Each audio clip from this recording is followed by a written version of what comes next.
So I hope you've been practicing picking up people's jewelry or picking up something that's true to them or feels very special to them. For me, it would be my punami or greenstone that my partner gave me, and I'm sure a lot of my energy is in next. So if somebody was to pick it up, they go, oh, or whatever, who knows what we might find out. And so by having gaps in these chapters, it also allows you the time and space to practice about noticing what comes up for you, noticing different ego thoughts, different conscious, subconscious thoughts. We think in our subconscious all the time. Automaticity. We drive, we clean our teeth, we do that all the time. We walk, we spend so much time in that subconscious area that we actually need to bring more thought, more consciousness into the present. And that's using the consciousness of being really present, of noticing what's coming down from the higher self or what is noticing around you. If we're too busy going, we've got to do dinner, we've got to go pick up the kids, we've got to go get shopping, then we forget to be present in ourselves. I guess Eckhart Tolle talked about being in the now. That got very famous. And he's right, it's just a different way of saying the same thing because all roads lead to Rome.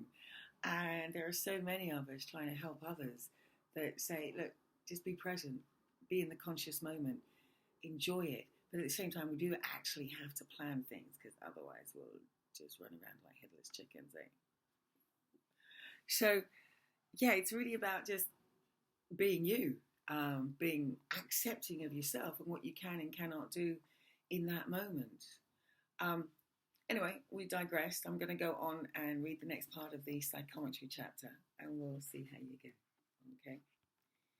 Be aware of your own ego or trying to impress the person you are reading for. Yeah, very important. Don't do it because you want to impress, as it says in the book.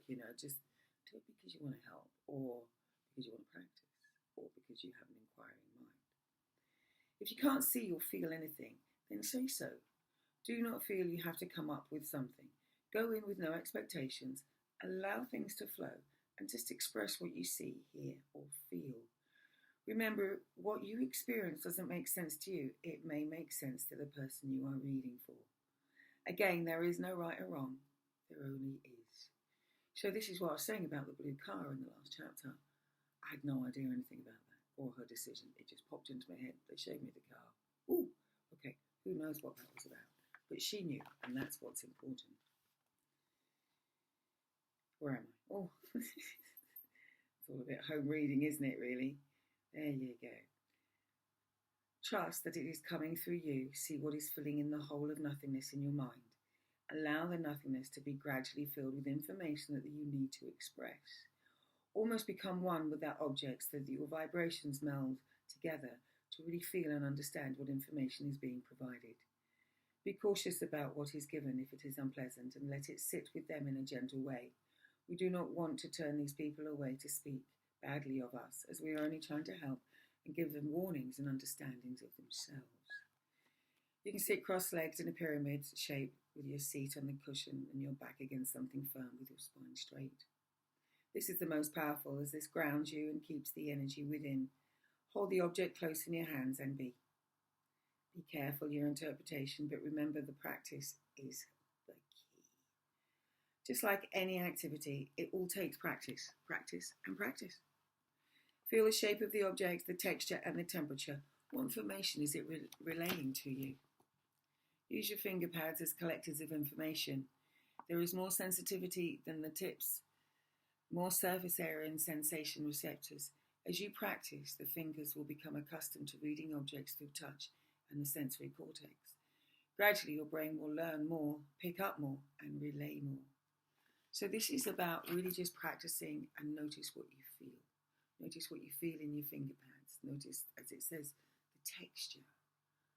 And then when you sink into that ring or earring or necklace, what do you feel? Almost you feel you want to connect the energy going up through your hands, through your arms, into your body, perhaps into your heart, into your third eye, and things will just pop in.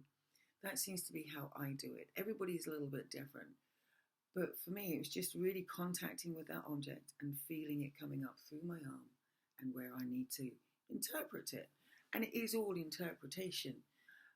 Some people give amazing interpretations. For myself, I see metaphors, which is really tricky. You know, I suddenly see a big mountain or a desert or a flower or this, that, and the other. But it seems to make sense to those people. You know, that's kind of how it is.